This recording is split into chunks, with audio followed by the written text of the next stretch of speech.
unseen terror is always the most frightening. And if you were aboard a ship in the icy North Atlantic during the war, you experienced firsthand the dread of wondering if you'd ever make it to port. From facilities like Daxmark, hundreds of German U-boats were launched to hunt in their deadly wolfbacks. But the Allies fought back. Sub-hunting planes searched endlessly for U-boat periscopes, and when they found one, the results could be devastating.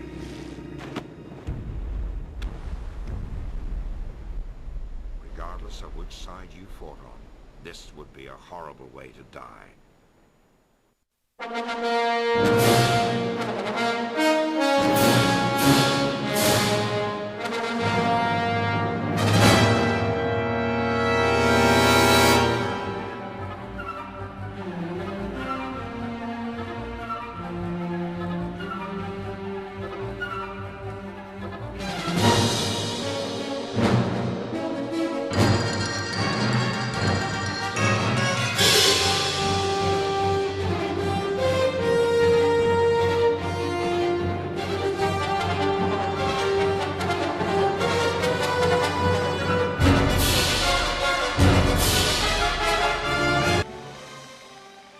This rare color footage captured by the Allies shows the early days of the German V-2 rocket program. Capable of hitting targets as far away as London, these so-called vengeance weapons were of great interest to the High Command. One can only imagine the devastation if the Nazis had succeeded with their heavy water research and perfected an atomic warhead. Just as the Me-163 had ushered in the jet fighter, the V-2 heralded the beginning of the missile age, the implications of which would carry through to all the generations of mankind to follow.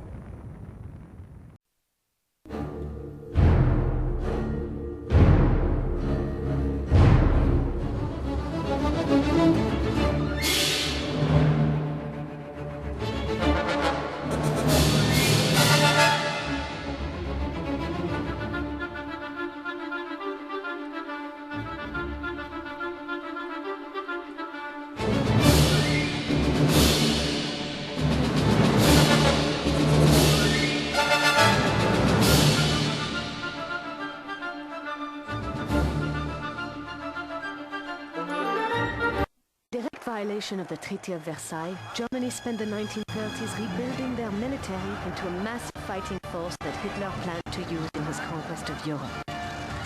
In response, the French government poured their resources into the Maginot Line, a massive self-contained fortification that ran the entire length of their eastern border. Unfortunately, the Maginot Line turned out to be one of the greatest miscalculations of modern military history. Germany's Luftwaffe simply flew over it. France's formal surrender was finalized in just a matter of weeks.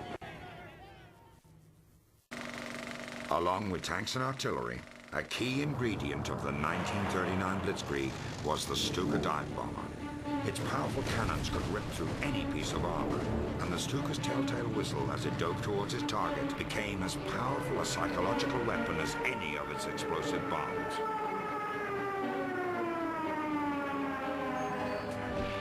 Goering and Hitler's success with the Stuka, however, would be short-lived.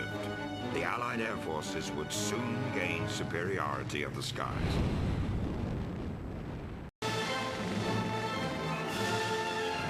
Delivering explosive ordnance onto an enemy target has always been a major element of modern warfare. Artillery, tanks, and bombers evolved into lethal extensions of the mighty German war machine. Goering's Luftwaffe, working in tandem with the Wehrmacht's mighty siege guns, smashed across Europe, the Channel, and Britain herself. But tanks could be stopped, rail guns could be destroyed, and airplanes could be shot from the sky.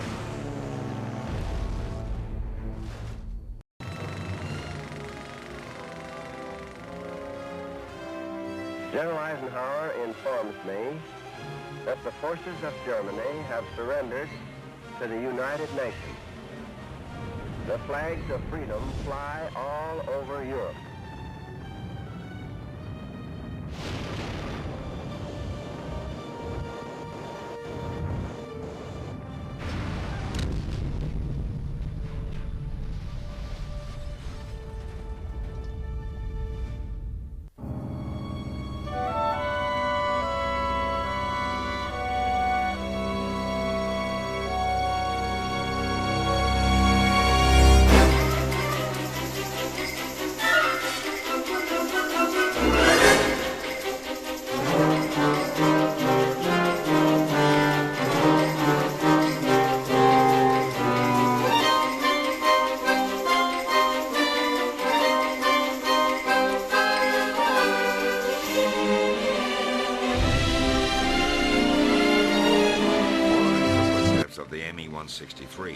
Messerschmitt 262 was the first true turbojet fighter aircraft. Capable of flying 100 miles per hour faster than a P-51 Mustang, the 262 streaked across the sky at more than half the speed of sound. It was an aircraft truly ahead of its time. The Germans hoped it would win back the air superiority they so desperately desired. But the 262 was not invincible, and it was too little, too late for the Luftwaffe.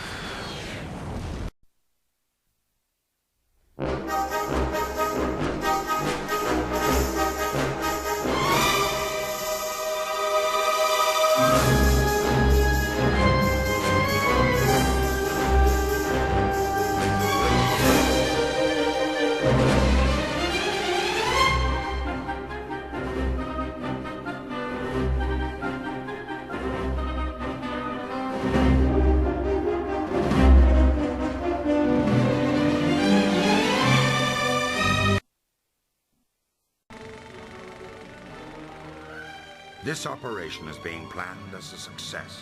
We cannot afford to fail. With that declaration, the tone for D-Day was set. Allied troops were towed across the channel, seated inside gliders, whose pilots had only one chance for a successful landing. Thousands more traveled to France aboard Higgins boats, amphibious landing craft that were the key to the Allied triumph on D-Day. But the fight for Europe was just beginning, and not everything was going according to plan.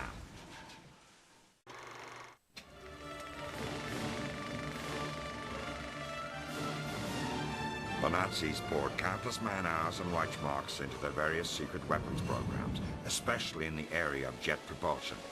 Here, the airframe of a Messerschmitt 163 undergoes a somewhat successful test. The 163 Comet was an amazing little fighter, though it was often more dangerous to the pilots who flew it than it was to enemy bombers. But despite its drawbacks, the jet age had begun.